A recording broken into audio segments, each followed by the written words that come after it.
overlaid the rubber mat over the Ozite, and I'll use a gold marker to trace it out as a template and cut the pieces that aren't needed. A little weight would have probably helped straighten it and flatten it out a little more, but if anything needs to be trimmed a little better, that could be done after it's glued on. Still more coverage than what the factory padding was.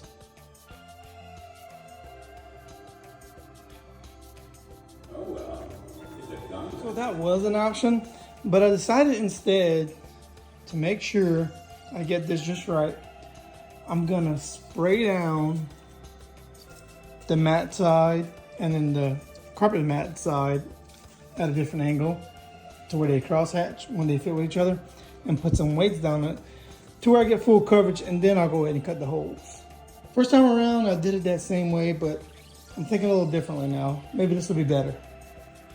So I'm gonna shake this up real good, spray them, put that down on it, let some weight stay on it, and then go ahead and cut everything out.